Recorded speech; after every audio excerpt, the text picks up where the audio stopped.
We'll go ahead and get started with I'm going to say it's our last panel. It's not closing us out for the day. It is opening up the conversation from some major sectors in California: manufacturing, labor, agriculture, and local government.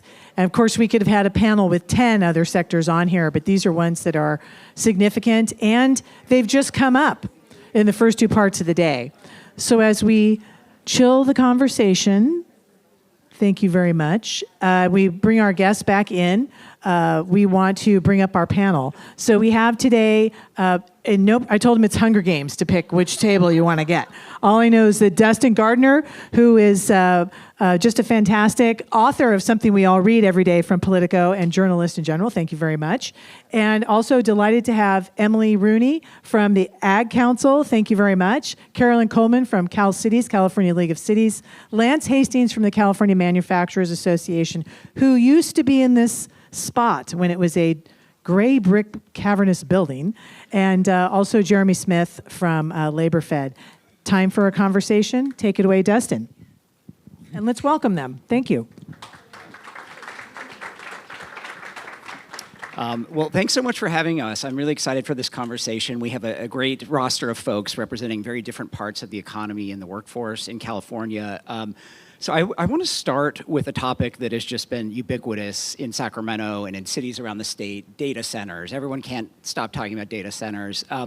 And we just saw the first California city, Monterey Park, actually pass a ban on new data centers, which could be a harbinger of more types of ballot measures and regulations like that to come. And so I want to ask you all, what do you think the state should be doing to balance the infrastructure needed to fuel the AI boom, while also balancing concerns about water demands, energy demands, local governments not wanting data centers in their backyard? What's the right way to approach that and strike the right balance? And why don't we start with Emily here? Is this on? Yes. Yeah? Okay, thank you. Well, thanks for your time today. Emily Rooney from Agricultural Council of California. I would just say that I do believe that this is a local decision. Very important that the local folks weigh in on this and determine what's best for their local communities.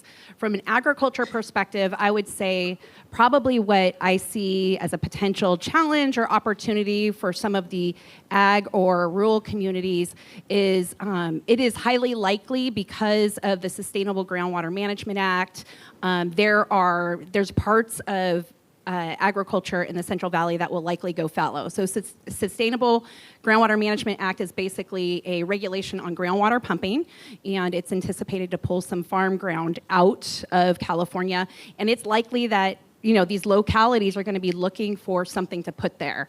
And so I think data centers might be something to consider, housing.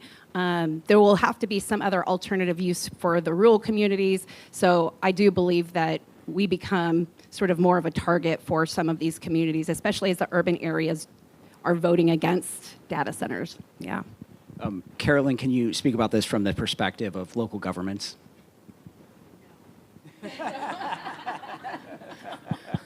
Be happy to do that. Am I on? Am I on? Thank you, Emily, for those comments and your comments specifically about the importance of the local input as part of this decision-making process. Yes, it's true that the city of Monterey Park voted to ban the development of data centers in their jurisdiction just last week. But there's also the city of Vernon, who is embracing data centers in their jurisdiction. So I think we can learn from both of them, because so goes those two. It will certainly influence what the others do. For many, many years, right, we worked hard to ensure that cities embraced climate change and the state goals around climate change, and they have sustainability plans in place. So it only makes sense today that as a new sector, new industry comes into a jurisdiction, that they're seeking to protect, right, their investments already in climate change and sustainability.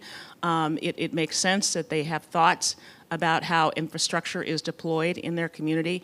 And it also makes sense that as these new, again, sectors and facilities come into their jurisdictions, that they want to ensure that there are community benefits in exchange for that.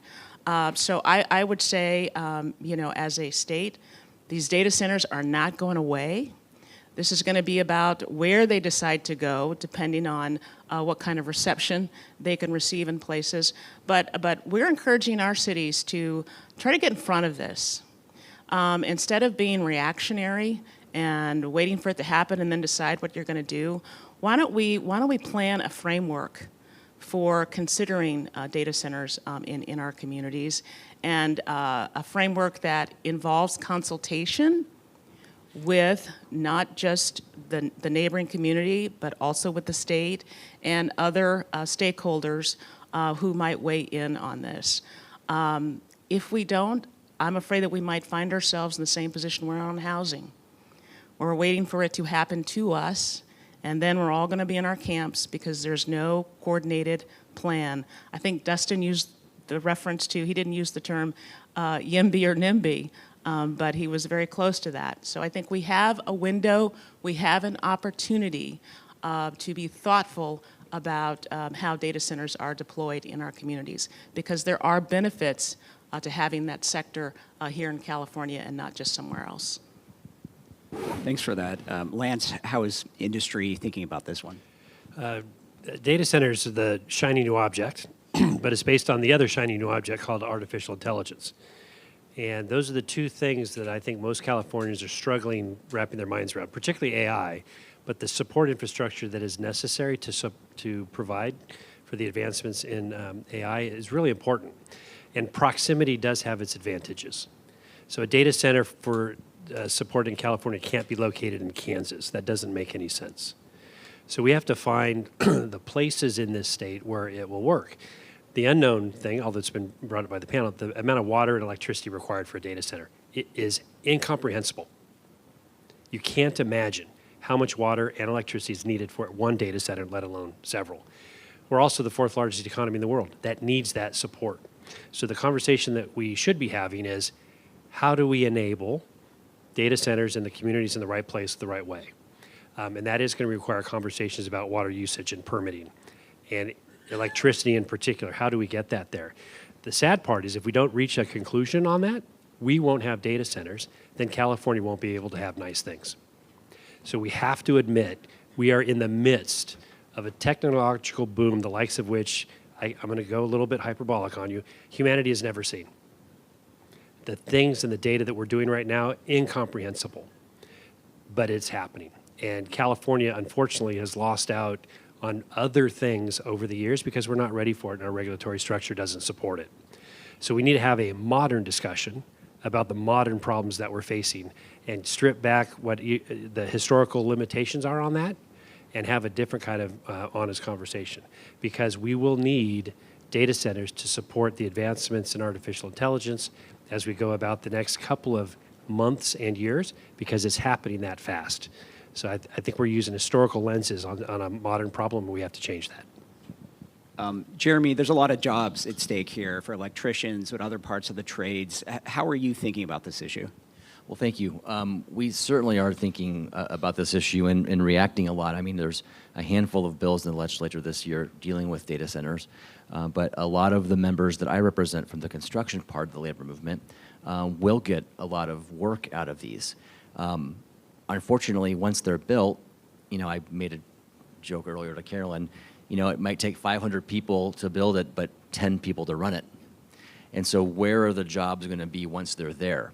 And as speaking on behalf of the entire labor movement, if Lorena Gonzalez was up here, she would have a lot to say about AI and its the possibilities of it taking people out of work and replacing their jobs. We have to think about that because these data centers are going to want a lot from these cities and these counties where they're going to go.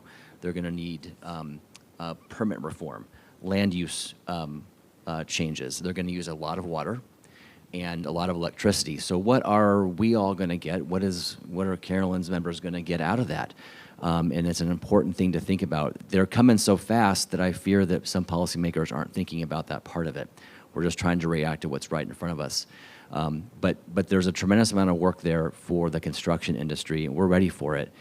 We want to stand with our brothers and sisters in other parts of the labor movement to make sure their jobs aren't totally displaced.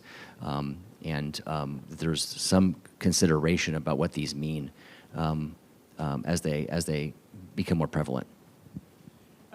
You teed us up perfectly for the next question here. Let's talk about workforce development and, the threat, the concern that AI is going to consume a lot of jobs. What do you think the state needs to be doing more of to prepare for this transition, to prepare workers, and to backfill for the jobs that are lost? Why don't we start with Lance on this one? Manufacturing, when I took this job 7.5 years ago, I asked our members, what keeps you up at night? And it wasn't energy, it wasn't land, it wasn't making of things. It was the future workforce and where is it going to come from? Because manufacturing historically has been characterized by employees that stay 20, 30, 40 years in the sector. And right now, the velocity of change coupled with silver tsunami retirement age is going to be very complicated. So we need to make sure that the future workforce in the manufacturing sector is trained, ready to go, and wants to go into the trade. That's a three-dimensional problem that we have to deal with. A lot of people still think that manufacturing is dirty, dark, and dangerous. Why would you want to do that? And then the other fallacy is that it doesn't pay well. Well, it's cleaner and safer than it's ever been, and it pays more than it ever has. So a manufacturing job in any community in the state is the best possible job you can have. It's sustainable, it pays well, and you can do great things in your community. The other thing that's nice about manufacturing is we make everything. Every single thing that's made is made by a manufacturer, and we can't lose sight of that. So how do we address these demands for the future when you have a velocity and a changing workforce, maybe on a cycle of every 5 to 10 years? It's a big challenge. So we have to train, but we're training differently than we trained even 20 years ago. The skill set that a manufacturing employee needs to bring to the table is critical thinking and the ability to adapt to technology. And there's so much focus on AI, but there will always be people behind the machines, always. So our sector will be less affected from an employment standpoint, but more affected by an efficiency and an output standpoint. And I think that's where AI and the manufacturing workforce partnership is really going to shine. And I think we'll bear that out in the next couple of years. Emily, there's a lot of agricultural jobs at stake here, even more automation coming to your sector. What needs to be done in that sense? Well, we have a couple different initiatives in the ag sector that are actually quite promising. So I'll start from the high school level and then talk about sort of the education continuum. At the high school level, we have there's a club that's a vocational educational club called the Future Farmers of America. In California, we have over 100,000 students statewide participating in that. And it's everything from leadership development to shop to engine repair. So it's very technical, and it's also very leadership oriented. And that program is actually growing. So I'm on the foundation board of directors. When I got there, it was about 86,000 students, and now it's 110,000 students. And what we're seeing is not only this growth at the high school and middle school level, because they're starting to open chapters at the middle school level, but companies like Tesla are starting to engage our high schools to get welders and those sorts of things. So like as an example, there'll be a welding set of classes at any given high school, and then you have private employers starting a curriculum development program with the commitment to hire students out of high school and then pay them to go to community college or participate in their various certification programs, and then hire them with a 3 to 5 year employment commitment or something like that. And so that is very innovative and sort of cutting edge on what we're seeing on the education front. I will also say on the workforce development front, beyond high school, we've been involved with the California Department of Food and Agriculture and now GoBiz to create a workforce development program. The initial round of grants was really focused on updating the community college curriculum so that we can get different certification programs out at the community level, and then create internships and that sort of thing to get students more engaged with the ag employers locally. We are now partnering with UC A&R on a greater workforce development grant that was actually just funded by GoBiz, the Governor's Office of Business and Economic Development. Again, so the overall grant has UC and other types of dollars there. Our focus, again, is on the community colleges, but really it's sort of a broader basket. And the suite of issues, or the suite of work, it goes not just on farm, but all the way through the supply chain. And so it's soil science, sales, marketing, robotics, data collection, the drone technology, you name it. And so really it is about upskilling our current workforce to meet the demands of the future. So we're looking at drones and robotics, but also climate technology and that sort of thing. So we have a handful of different initiatives to sort of upskill the current workforce and try to get folks placed within agriculture. Let's go back to Jeremy here. Automation in the construction space is a very hot topic as well. We're hearing a lot about modular prefab housing. How is your association preparing the workforce, and is there anxiety about those changes potentially taking away more jobs? We do have anxiety. Speaking of modular housing, that's housing that's built in a factory. It's important to us to make sure that all the different crafts that would be on a construction site are still represented inside the factory. So you have electricians doing electrical work, and you have roofers doing roofing work, and somebody's there putting it all together. And so we're thinking about how to organize these types of factories so that there's not a race to the bottom in that sector. And I think, when it comes to artificial intelligence, there is some concern for some of our crafts, especially ones that operate heavy equipment, that there's a future out there where a robot or somebody, some entity is controlling it from afar.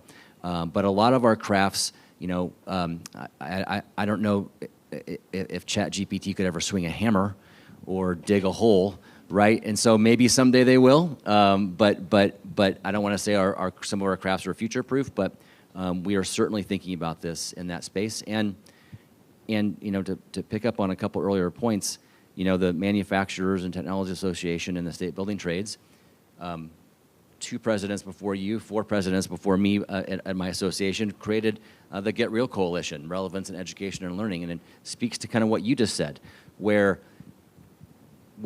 we got to a point where we were preparing kids in high school for college. And I think Lance would say you don't need necessarily college graduates to work in a manufacturing facility. I know that we don't. Our members work in apprenticeship programs, or they're trained in apprenticeship programs, and they journey through their program, and they are construction workers from day one. But they don't need to do that in a room like this, or they don't need to do that at a college.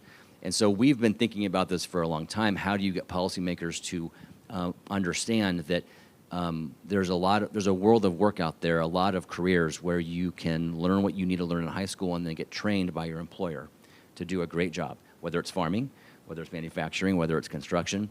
And so we've always been on the cutting edge of this relevancy, and I think that we're going to stay on that cutting edge here and figure this out for AI as well, because I don't know many people who would want to work on a job site if they knew that a robot or something run out of a data center was running a crane and swinging a 2-ton beam around, right, with nobody on site watching what they're doing. So we're aware of this. We're trying to figure this out, but we've been on this for a long time, making education relevant for kids in high school for what they can and can't do. Let's go to Carolyn. Local governments and government at all levels is one of the biggest employers in the state. How is this discussion affecting city halls and local governments across the state, and what's being done to prepare the workforce in case some of those positions start to go away? One, I don't think we're thinking about this as a all or nothing. It is about displacement, and that's a very real concern. But more and more, I see local governments thinking about how can I use AI to support and to make government more efficient. That might be in terms of reviewing permits. Everybody wants permits to be issued faster. Well, AI can probably help us and inform how we do that. We're already seeing the benefits of using AI and the data to help address public safety issues in communities. While I don't think AI is going to replace the person with the sledgehammer, I don't think AI is going to replace the firefighter or the police officer. But I certainly think that the data that we can receive today can help address those public safety issues and to do it faster and to allow us to do that smarter. So maybe we can become more efficient in, it seems like, the decreasing number of public dollars that we have to deliver the services. So we've talked about the pipeline of new workers, how to retrain workers. Let's shift gears here and talk a little about worker retention and the amount of workers that seem to be leaving expensive cities or just leaving the state in general. And the most common reason for a lot of people is affordability, and really the crux of that is the affordability of housing. The legislature and the governor up here have passed dozens of laws in recent years to try to speed up housing construction, from zoning approvals to permit timelines. But we really have not seen a sharp uptick in construction in most places across the state. There are some exceptions, but as a whole, we're not seeing a lot more construction. What do you think the state needs to do more of to make housing affordable for workers? What is the next step now that we have all these laws to get the housing actually built? Carolyn, do you want to start with this one from the city perspective? I was dying to answer this question. I've also been dying to use the term ACFR in a sentence, but I haven't quite figured out how to use that in this one. Thanks for the question, Dustin, and just a slight correction. You mentioned that the state has passed dozens of bills. The state has passed hundreds of bills in the last several years to in an effort to impact housing production in the state. The fact is that we are producing fewer units of housing today than we may have been 5 years ago. So passing laws alone that preempt local zoning authority and the permit process and streamline and by right everything is not achieving the results that we want, at least today. And I like to think that we cannot by right our way out of this housing crisis in the state. That's certainly been decades in the making. So a couple of observations. Again, a lot has been done to impact the land use and approval process. But I'm maybe a little bit optimistic today that the legislature and other policymakers are starting to look at some of the other elements that make up the housing production system. And I say one area that's probably ripe for some review is the housing finance system, particularly as it relates to the state. The state has not only sometimes grants that support the production of affordable housing. There are tax-exempt bonds that the state has some authority over how those get awarded in the state. There are also tax credits in the state. We need to make sure that that system that the state uses to layer that important public subsidy so that we can get affordable housing produced in our communities, we need to make sure that that system is working efficiently and effectively across some number of agencies in the state. I won't bore you with the data today, but you can look at similar multifamily mixed income housing programs at the state, and ones that come out of this agency, the subsidy amount involved at the end of the day was X amount. To produce the same unit with the subsidies coming out of a different state agency was more than triple. Why, if it's the state of California, are there two different ways of approaching housing finance? So I think it's ripe for us to take a look at. I know the governor is doing a lot of work in the final months of his administration to bring some greater efficiencies to the structure of how the state supports housing across our jurisdictions. But it's not only the structure, but it's also we need to take a look at the programs that we have here to do that. This is at a time where the federal government is every day wanting to invest less in community development and housing in our communities. So the dollars that we do have here at the state, we need to make sure that they are as efficient as possible and are able to attract the kind of private sector capital to housing in the state that we need. And I wouldn't be with the League of California Cities if I also didn't mention that the state should reconsider tax increment financing to support housing development in the state. Most of you in the room know that as redevelopment. I call it tax increment financing. California is one of probably just a handful of states that doesn't have that important tool to help produce affordable housing across our communities. And without a source of public subsidy, generally, affordable housing doesn't happen. And we can't just be concerned about producing market rate housing in California. We have to pay attention to how we get better at producing affordable housing in our communities. The final thing I would say, and Jeremy touched upon it earlier, I think there are some efficiencies to be gained and some lowering of cost to housing to be gained by taking a look at manufactured housing and how it could play a role in our communities. Is it the total answer? No, it's not. But we need more options on the table to do more in our state. I think we're producing about 120,000 units of housing each year. The state needs 180,000 units of housing a year to be on track. And while we've seen some successes with the development of accessory dwelling units, and kudos to local governments in the state who have brought that into reality. It's probably the fastest form of housing that's being produced in our state.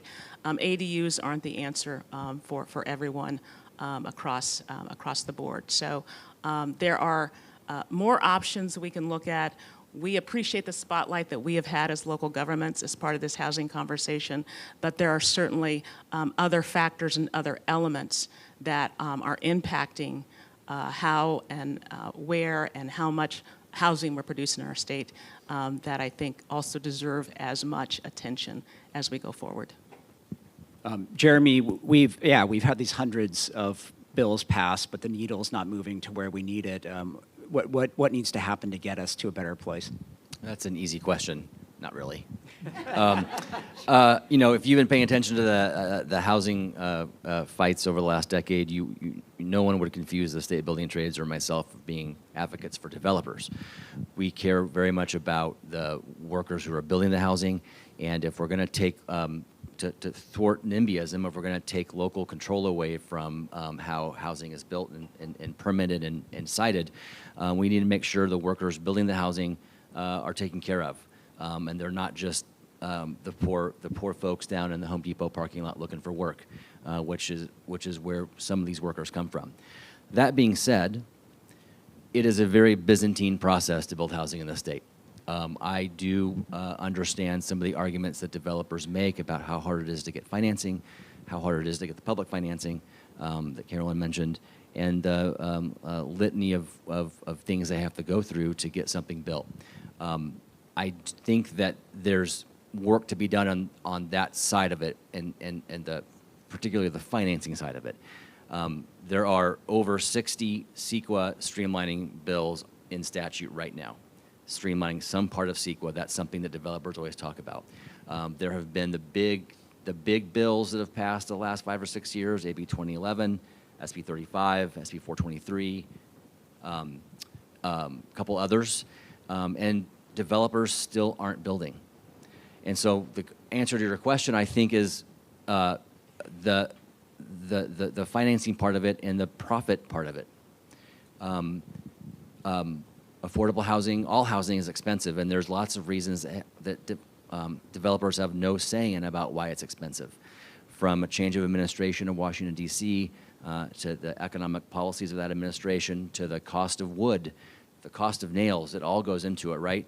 But I feel like we need to take a pause at the state capitol. We've done so much streamlining up here, and look at what is happening in the field, because developers aren't building. They just aren't, they still aren't building. And I think it's partly public financing. I think it's partly a lot of things that are out of their control, but I think it's the profit. And they need to be able to make a profit on things they build. That's why you see market rate and affordable together, right, in a development, because as you know, the famous line, it's got to pencil out. I understand that. I can wrap my mind around that. And we want developers to build more because it's places for our members to go to work and to begin their journey through their apprenticeship program. But there's some reason they're not building, and I don't know what it is, because you've been around, we've all been around. There have been dozens and dozens of bills that this is the one. This is the one. We're going to see a boom in housing, and then the next year, there's 10 more bills, right? There's another one.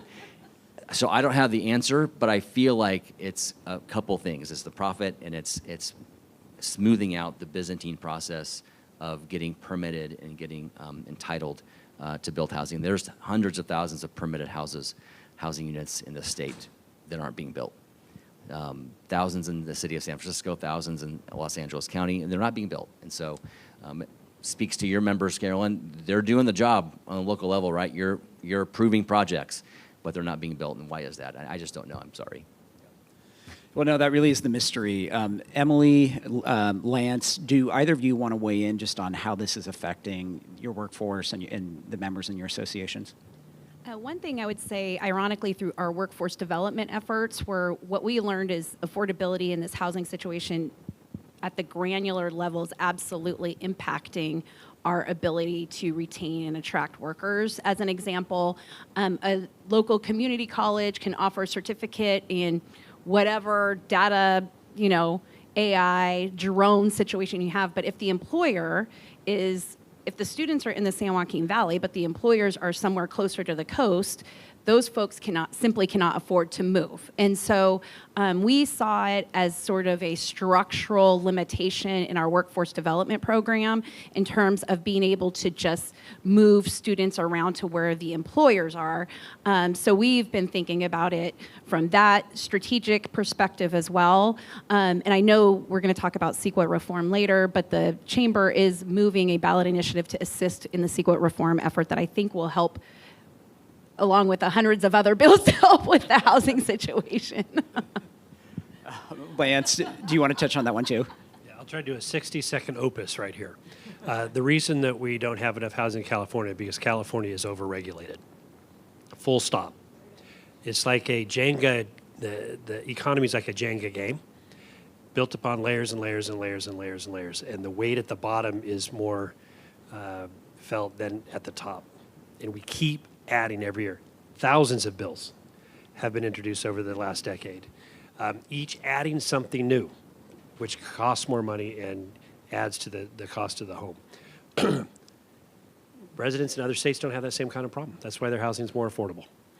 A couple of ways to get at it is to make sure that the community jobs are paid well enough that they can afford to buy the homes. I'm going to circle back. A manufacturing job. A manufacturer employee can buy a house.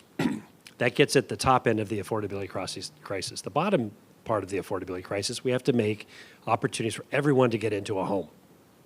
And the way you do that is by reducing the burden and the cost for everyone, because that will work. And when we do those things together, it's great. But there are 1,000 great ideas that come out of the legislature, but they contradict, they add cost, and they're complicated. So what I would recommend we need to do is rethink it all. Build a house. What does it take to build a house in the community, and how does it work in that community? I think the answers are fairly simple. The problem is getting agreement on those is very difficult. But California is over-regulated, not just in the housing space, in all the spaces. There are 400,000 regulations in California. The next competitor state is New York with 200,000. That's an aha moment. Let's take a look at the regulations and find out those ones that drive the cost and identify the ones that can reduce the cost. I think that we can get at it, which is a little bit of a bridge to your CEQA question if we're going to get it. But California is overregulated. I think that's the third time I've said it. Hopefully it'll sink in for everyone. Well, I think we're prepared for a CEQA question now. And we're hearing different perspectives up here. I mean, Jeremy's talking about, maybe, let's take a break. Let's see how some of things play out. But I think others up here are talking about, maybe wanting to go a little further. And the legislature did take the biggest bite out of CEQA so far last year with the bill to exempt a lot of urban infill housing from these environmental reviews under the law. Do you think it went too far? Did it not go far enough? Or what sort of CEQA reform should be next on the table? Emily, do you want to start since you kind of previewed that? Sure, it did not go far enough. Thank you. No, I'll just say that from our perspective, I did mention the Build Affordable California Act that is being championed by the California Chamber of Commerce. It will improve the CEQA process. It's a ballot initiative that will be on the November ballot. So it will improve the CEQA process while protecting environmental protections and the public comment process that's so important to us Californians. But basically, it puts a time requirement on getting permits passed or denied.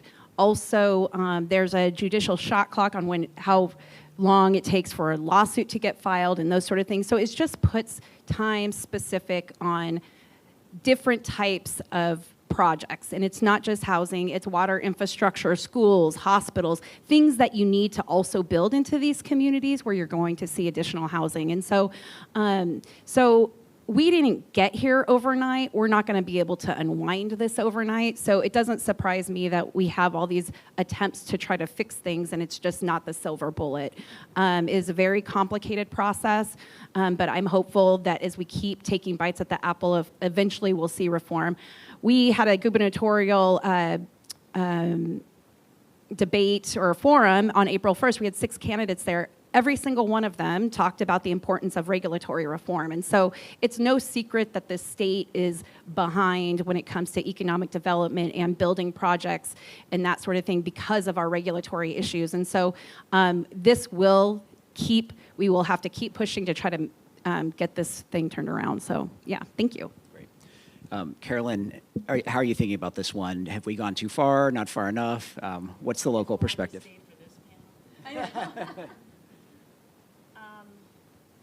Don't know yet. Certainly there were desired outcomes with the bills last year, but like many of the housing bills, it's too early to see where we'll land with that. I would say in terms of CEQA, though, we've had a lot of bills, and the ballot measure is an exception, a lot of bills that have created exemptions to CEQA. And so the list of exemptions continues to grow. And at some point, I wonder what's left of the rule, right? So maybe instead of just thinking about more and more exceptions to the rule, we should be thinking about how do we reform? How do we have a conversation about reforming the rule? And I will wait to see what happens there. But I do want to say back to the earlier conversation about housing, I appreciate the support up here for taking a pause, for the legislature taking a pause in passing more housing bills. Jeremy, can you explain more why you think it's the right moment for a breather on CEQA reform? Well, I think Lance hit the nail on the head there. Like, do we need another CEQA law? There's enough laws, right? Deborah, right. I just feel like, as somebody who's a practitioner in the space of advocacy, every year there's 10, 20 new CEQA streamlining bills. And like I said at the start of my comments about housing, there's already 60 exemptions on the books now. Let me just give you an example of good CEQA. President Robbie Hunter, 3 presidents ago at the State Building Trades, used to tell the story when he was in the field as an iron worker that there was a power plant out in Riverside County that he was using outdated technology, and that technology required 9,000 gallons of water per minute to cool the power plant. And we were able to, with the help of Riverside County, engage with that developer on, in a CEQA proceeding or a proceeding at the county board where they had to get their environmental permit, and we convinced them to use air-cooled technology. There's thousands of examples of that where CEQA has helped out and done a lot of good for other parts of our economy. But it's not perfect. We've weighed in support of bills on the shot clock idea and 270 days to get your CEQA court cases dealt with and finished. There's the Environmental Leadership Development Project process that's run through the governor's office that has that in it, and a few other things to help make the process for big projects go faster. One example of a company using that process was the Apple campus down in Cupertino, the big spaceship campus. So there's been real uses of that. We've weighed in on different arenas and for sports teams and all that. All those examples are work for our members. But what you see in all those bills is protections for the workers building projects. So where somebody sees CEQA as a hurdle, we see it at the local level as a county board or a city council having to do an EIR to talk about the impacts of a project. That's a place for our local leaders to go and advocate for the workers in their area who are going to be building whatever the project is. Because unfortunately, a lot of these developers, not all of them, but a lot of them don't like to be told how to treat workers on the job.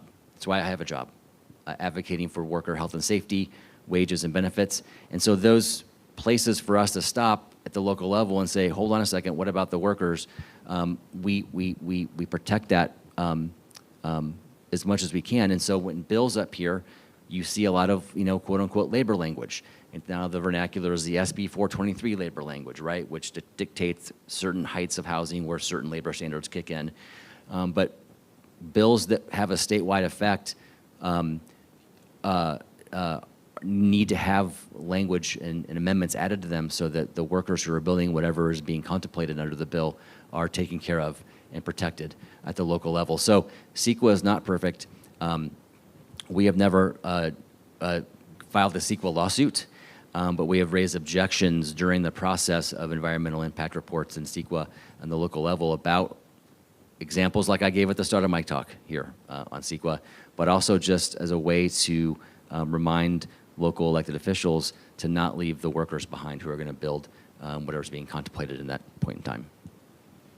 Lance, I have a more specific question for you on this one, and then if you want to address it more generally too, feel free. But this was evoked in the last panel. There's currently an effort to amend the budget trailer bill last year that reformed CEQA, and the effort is to remove the exemption for advanced manufacturing.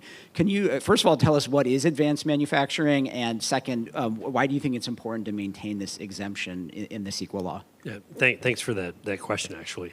CEQA, while it's an acronym, it's also a four-letter word. And it makes things very difficult. And to the point of exemptions, if it's a good enough exemption for an arena, it should be a good enough exemption for a manufacturing facility, and it should be a good enough exemption for you all. So that's the basis for where I'm going to head with advanced manufacturing. It's the exceptions that are becoming the rule, which means we need to have a different kind of conversation about what CEQA is, what it does, and what it means for California.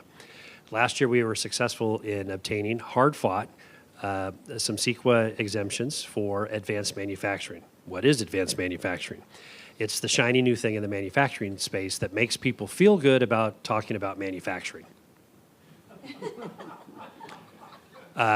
Manufacturing, by its very nature, is process-oriented. We make things, and sometimes we emit in the process of making things. Some manufacturing has less emissions than others. But advanced manufacturing is known now to be the cleaner manufacturing. But manufacturing every single day gets more efficient than it was yesterday. There's not a single manufacturer in the state that wastes a gallon of water or a kilowatt of energy. Not a one.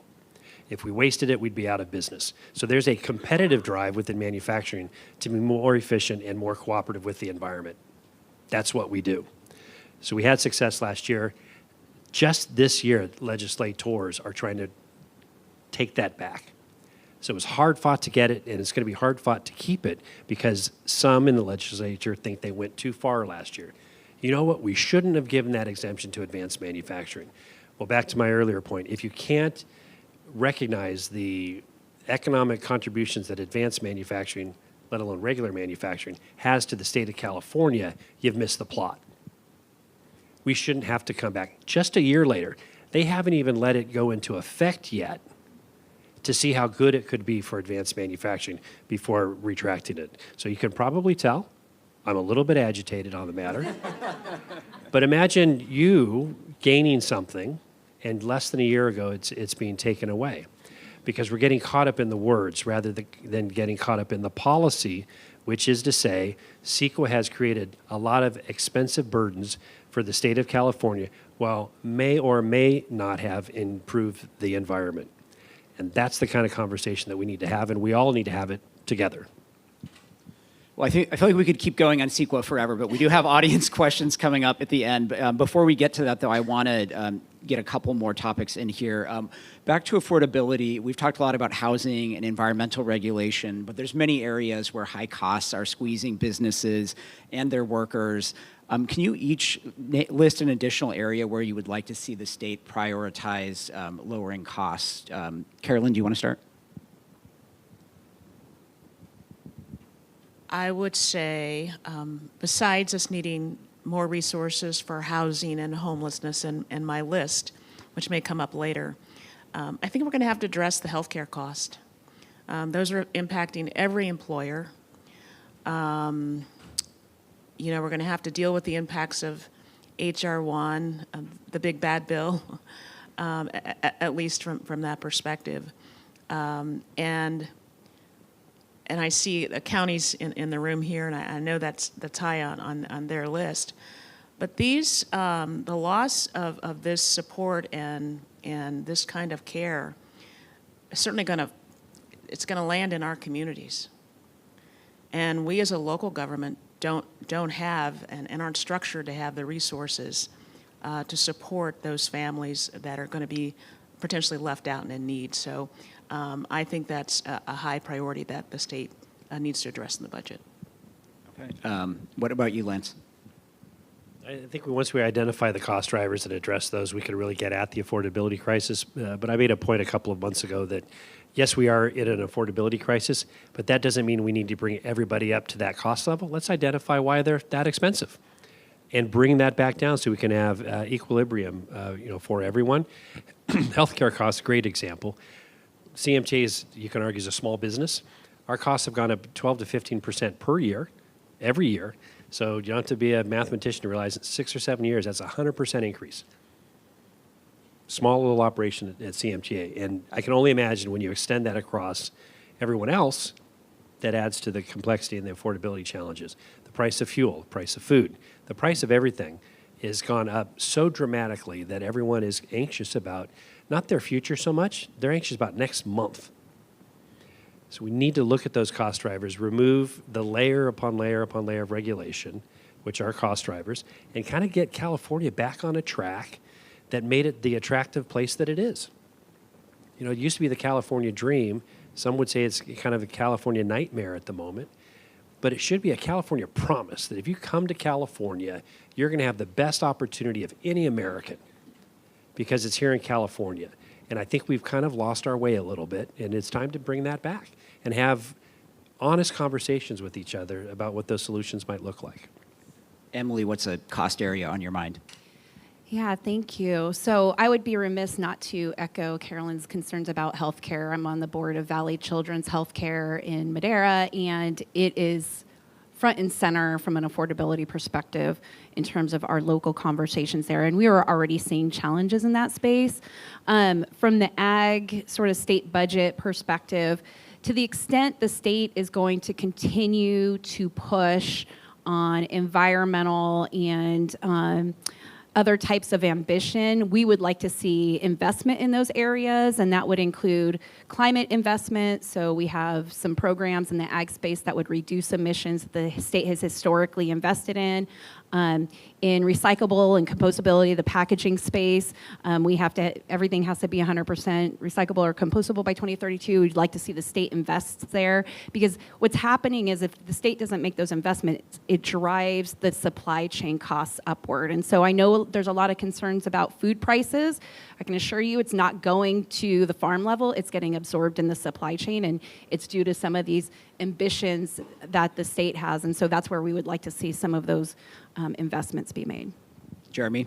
I would just say across the gamut in the energy sector, we build all the different types of energy, whether it's the traditional refinery footprints, but also all the green energy. Our members build all of that. And as we talk about data centers, we're going to need more energy. We're going to need to transition away from the oil and gas industry at some point.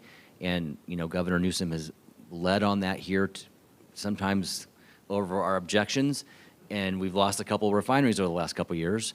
Now we have the war in Iran, and you see what everybody's paying for gas now, right? And so we are an energy island here. We need to make sure, because of our special blend of gas, we need to make sure the traditional energy sectors are uplifted and maintained while we transition to the green sector, because in DC, there's been an abandonment of green energy, and for the most part. And so the state could step in there these next 2.5 years and fund the entire suite of green energy, whether it's solar to wind to geothermal.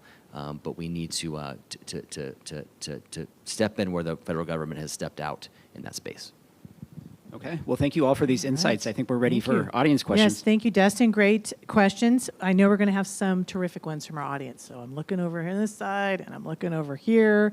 And while you're coming, I'm going to throw one out real quick while we walk over to your side of the room. At last year's Economic Forum, Jerry Nicholsberg from the Anderson Forecast talked a good amount about the effect of immigration policy changes and what they were having on different sectors of the economy. What a time of uncertainty. I'm wondering if, while we're getting the microphone over, you can say, how is that here a year later, year and a half into some changes in both rhetoric and policy and action at the federal level, and how that's affecting your industry, and what should we expect? What will you expect in the coming year on that? And I'm already looking at Emily. Yeah, thank you for that question. I'll just say, I mean, we need comprehensive immigration reform that works for everybody.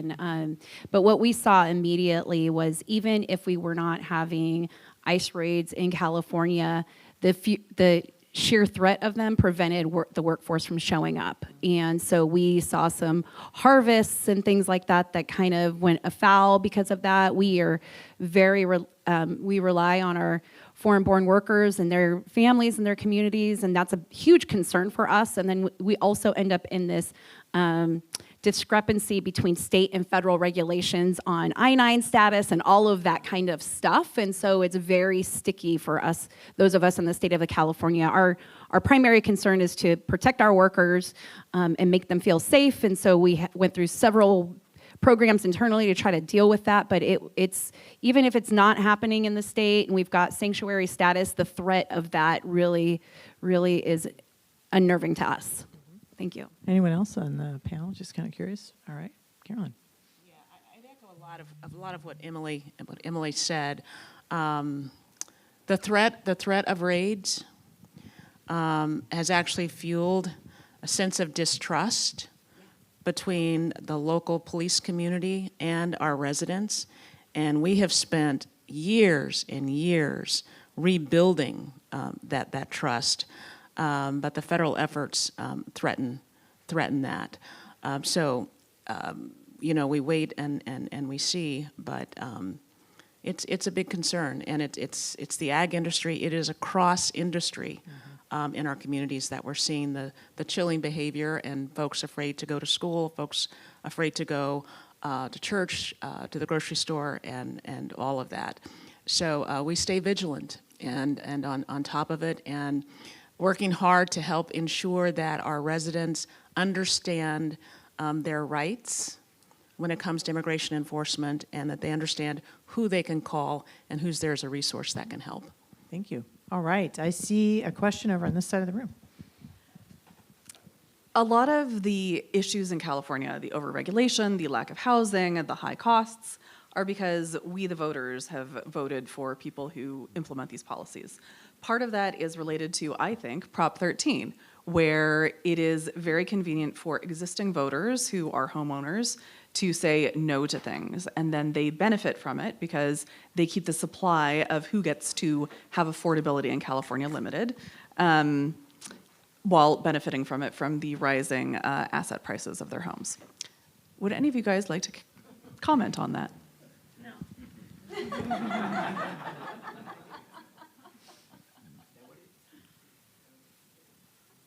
Interesting. I don't know if another way to phrase that is, do you expect, that came up in some of the commentary. will. Yeah, go, Lance. I'm trying to throw I you chose a to be rope here. provocative this morning when I woke up. The problem, or a problem that California faces right now, is we're financing government on a 1930s model. Everything about our tax policy is based on that and then adapted for modern application. Nothing in this state looks like it looked in 1930. Not a single thing.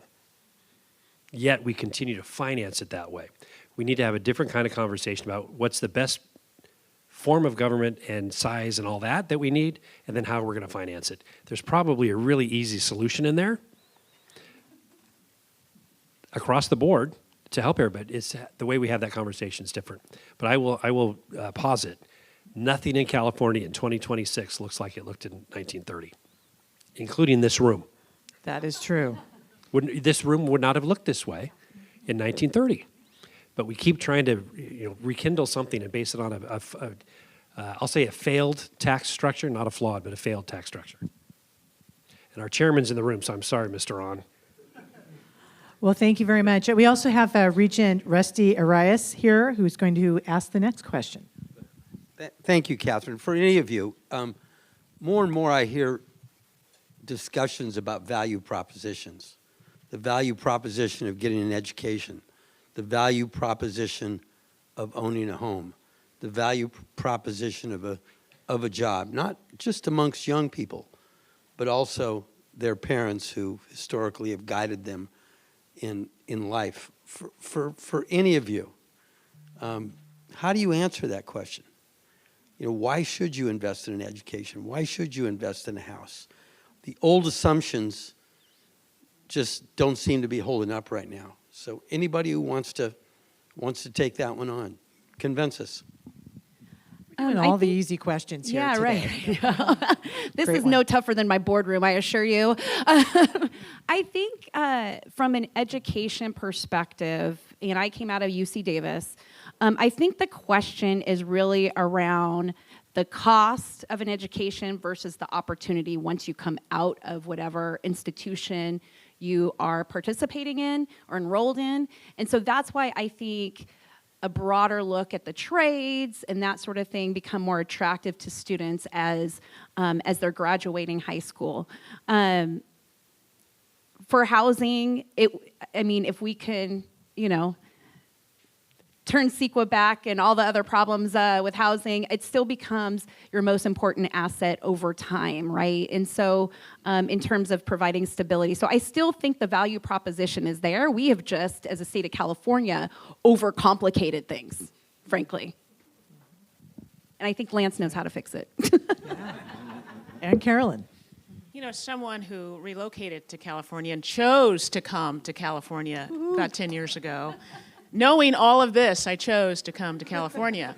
But then I was born in Kansas, and there was a crack about Kansas a little bit earlier today. I celebrate today that our concept of the California dream is not just go get a college education. You must buy a home. You must look like what the dream looked like for a lot of folks who aren't in this room. So I celebrate that the dream today includes, and maybe education is too narrow a term, but it's find your place, and that could be in manufacturing, that could be in labor, that could be in local government. You have many more choices today. Does it mean you must buy a home? No, it doesn't just mean that. But it does mean as a community and as a society, we have some responsibility for ensuring that there is a diversity of housing choice so that you can find a place to live and belong to a community. So I'm not so wed on the old California dream because it, frankly, didn't work for everybody. But I am excited about the future that we can bring and build to California so that when folks are making their choices today, they know what those choices are, and they can see themselves fitting in and belonging to our community. Just a real quick 5-syllable answer. Opportunity. You got to give someone an opportunity to take the skills that they have and apply them in a way that works for them rather than being told a cookie cutter. And if you don't have economic freedom, you don't have freedom. So if we could marry those two principles together, the opportunity for California would be great, but we have to give everyone that opportunity in whichever way they choose to pursue it. But it's opportunity that's the key. I would be remiss not to say go Aggies from that. So What a great panel, great conversation. Thank you for moderating so well, Dustin, and our team. And I want to thank you for coming today. We do have other great programs here, as you know, and I'm trying to tease up the slide for that one. We have coming up on the 24th of June a lunchtime program with the California Health Benefits Review Program, which is a UC partner. This is going to be on AI in healthcare, and you'll hear from a great healthcare professional right on the clinical front lines. I encourage you to join us for that. Save the date for our third annual end of session sesh. This is where we get terrific insiders from the Capitol community to talk about what we should expect in the last couple weeks of session. That will be a lunchtime program as well, August 5th. And I'm losing you? Sign up for announcements. If you want to make sure you know, please check the QR code out. We'd also love to hear from you on other programming we could see here. Thank you for coming today, and we'll see you again here at the center. Take care.